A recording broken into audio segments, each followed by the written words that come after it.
T20 world कपच्या super 8 मधील शेवटच्या सामन्यात टीम इंडियाने वेस्ट इंडिजवर ऐतिहासिक विजय मिळवत सेमीफायनलमध्ये धडक मारली आहे. वेस्ट इंडिजने दिलेल्या मोठ्या लक्ष्याचा भारताने 19.2 ओव्हरमध्ये 5 विकेट गमावत यशस्वी पाठलाग केला आणि या विजयाचा खरा हिरो ठरला संजू सॅमसन. एका बाजूने सतत विकेट्स पडत असताना संजू सॅमसनने जबाबदारी आपल्या खांद्यावर घेतली. त्याने अवघ्या 50 चेंडूत 12 चौकार आणि 4 षटकारांच्या जोरावर नाबाद 97 धावा ठोकल्या. त्याचा स्ट्राईक रेट होता तब्बल 194. T20 वर्ल्ड कपच्या इतिहासात इतक्या मोठ्या लक्ष्याचा भारताने पहिल्यांदाच यशस्वी पाठलाग केला आहे आणि या स्पर्धेत भारतीय खेळाडूने केलेली ही सर्वोत्तम खेळी ठरली आहे.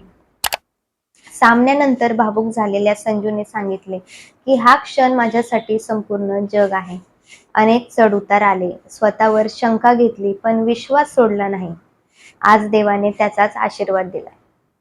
त्याने आपल्या यशाचं श्रेय वरिष्ठ खेळाडूंना दिलं. विशेषतः विराट कोहली आणि रोहित शर्मा यांच्याकडून खूप काही शिकलो, असं तो म्हणाला. महान खेळाडू सामना कसा फिनिश करतात, परिस्थितीनुसार खेळ कसा बदलतात, हे मी बारकाईने पाहिले, असंही त्याने सांगितलं. या ऐतिहासिक विजयामुळे टीम इंडियाचं सेमीफायनलचं तिकीट पक्क झालं असून आता संपूर्ण देशाच्या नजरा पुढील सामन्याकडे लागल्या आहेत.